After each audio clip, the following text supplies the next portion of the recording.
Hello friends, स्वागत है आप सभी का हमारे यूट्यूब चैनल स्टोरी गुरु पर। आज की कहानी का शीर्षक है ग्राहक के रूप में प्रेत। मित्रों, मेरा नाम जिग्नेश है और मैं एक गुजराती परिवार से बिलोंग करता हूँ। मैं अहमदाबाद में अपने माता पिता के साथ रहता हूँ। पिताजी पेशे से हलवाई और माँ गृहिणी हैं। 5 साल पुरानी इस घटना को जब भी मैं याद करता हूँ मैं सहम जाता हूँ। आज मैं वह किस्सा आपको बताने जा रहा हूँ जिसे लिखते वक्त आज भी उस घटना को याद करके मेरा दिल जोर से धड़क जाता है। मेरे रोम रोम में बिजली रौंद जाती है। भूत, प्रेत और शैतान में कभी न मानने वाला पुराना जिग्नेश आज हर एक अंधेरी गली से गुजरने से कांप जाता है। मेरी हालत यह है कि आज मैं रात में बत्ती जलाकर सोता हूँ।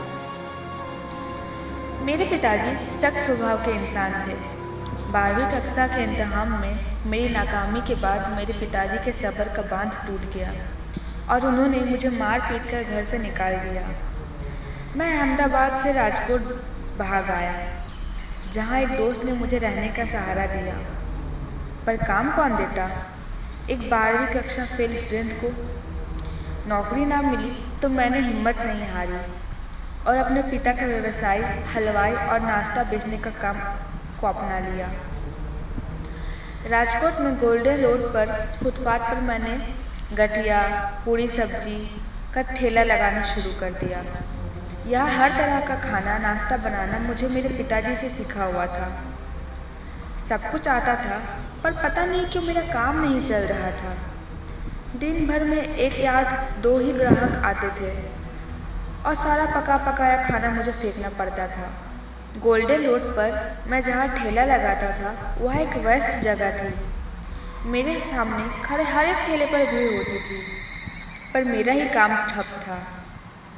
मैंने हार मान ली और सब कुछ बेचकर वापस घर जाने का सोचा और पिताजी के पैरों में गिर गिराकर माफ़ी मांगने का फैसला कर लिया। घर जाने के ठीक पिछले दिन दोपहर 12 बजे मेरे डर की कहानी शुरू हुई। मैं अपने ठेले पर खड़ा था।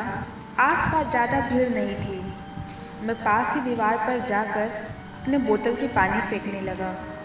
मैं जब उस दीवार के सामने अपनी पानी फेंक रहा था तो मुझे एक झटका सा लगा और ऐसी भयानक आवाज़ सुनाई दी कि मेरे होश उड़ गए। मुझे ऐसा एहसास हुआ कि जैसे किसी प्यासे को पानी पीकर संतुष्ट हुआ है और वह खुश हुआ हो। थोड़ी देरी हुई तो मैंने अपने आसपास लोगों को जमा देखा और मैं ज़मीन पर गिरा पड़ा था और मेरे ठेले पर एक ग्राहक खड़ा था। लोगों ने मुझे उठाया, पानी पिलाया और फिर मैं उठकर अपने ठेले पर ग्राहक को सामान देने चला गया। वह इंसान कुछ अजीब था। उसने मुझे कहा कि तुम्हारे ठेले पर हर एक पतीले में जो रखा हुआ है सब पैक कर दो।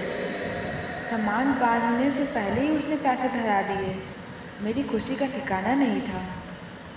वह आदमी मेरे ठेले का पूरा खाना नाश्ता तो ले गया और साथ ही साथ मुझे ज़्यादा पैसे भी दे गया। उसने छुट्टे भी वापस नहीं लिए। मेरी हिम्मत बन गई। मैंने रुकने का फैसला कर लिया। अब वह आदमी रोज़ आता था मेरी दुकान पर और मेरा बनाया सारा सामान खरीद लेता था। एक दिन मैं घूमने चला गया। उस दिन मैं ठेले पर नहीं आया।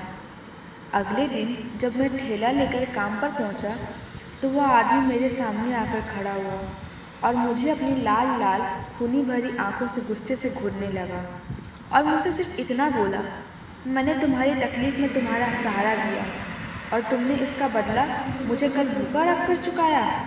अब मैं तुम्हें सबक सिखाऊंगा। इतना बोलकर वह आदमी उसी दीवार के पास पड़े पत्थर की ओर गया जहाँ मैं पानी फेंक रहा था और वहाँ जाकर वह गायब हो गया।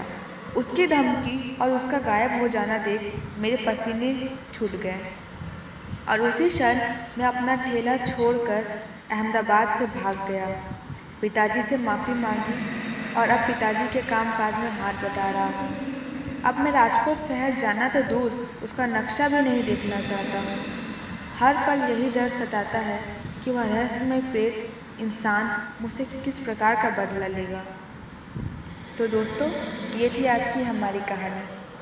इसी तरह की लेटेस्ट स्टोरी अपडेट्स पाने के लिए इस कहानी को लाइक और शेयर ज़रूर करें और हमारी कहानी आपको कैसी लगी कमेंट सेक्शन में बताएं और हमारे चैनल को सब्सक्राइब कर बेल आइकन दबाना बिल्कुल ना भूलें।